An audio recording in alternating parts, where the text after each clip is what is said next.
ঐতিহাসিক ৬০ গম্বুজ মসজিদ। হ্যাঁ, ঠিকই শুনেছেন। এটা সেই বাগেরহাটের ঐতিহাসিক ৬০ গম্বুজ মসজিদ। বাগেরহাট শহর হতে প্রায় ৩ কিলোমিটার দূরে অবস্থিত আর খানজাহানি মাজার হতে প্রায় ১ থেকে ১.৫ কিলোমিটার হবে। এই যে এটা হলো এর মেইন গেট। এখানে টিকিট কাটা হয়, এরপর গেট দিয়ে ভেতরে প্রবেশ। ঢুকতেই হাতে ডানে রয়েছে জাদুঘর। জাদুঘরের সেই সময়কার বহু নিদর্শন রয়েছে যা আমি অন্য কোনো ভিডিওতে আপনাদের সামনে তুলে ধরবো।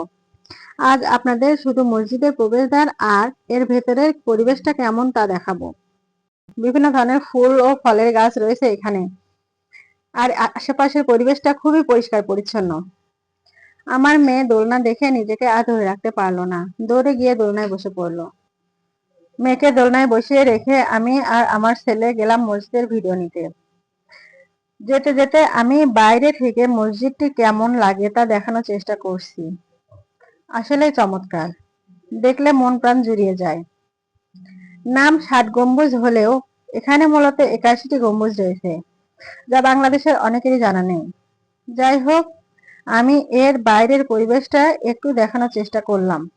বাইরে থেকে মসজিদটা দেখতে ভীষণ সুন্দর, আর আশেপাশের পরিবেশটাও একদম মনোরম।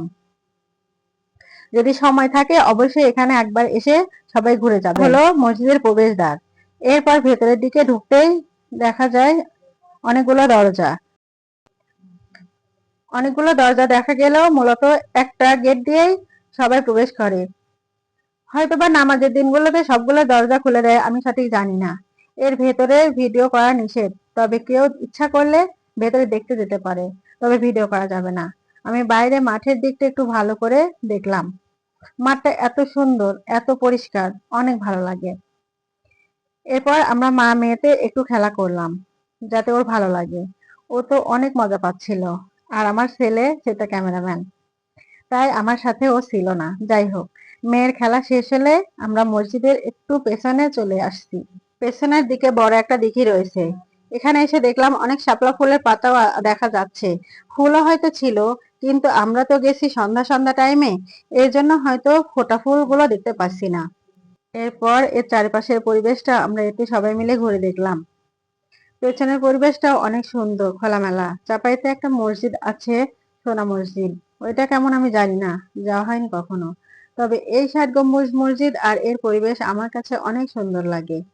আর এর জন্যই হয়তোবা দেশ বিদেশের লোক এখানে ভিড় জমায়।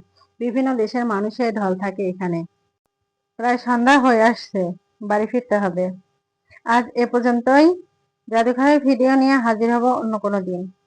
সে পর্যন্ত সবাই ভালো থাকবেন, সুস্থ থাকবেন। বেশি বেশি করে আমার জন্য দোয়া করবেন। আল্লাহ হাফেজ।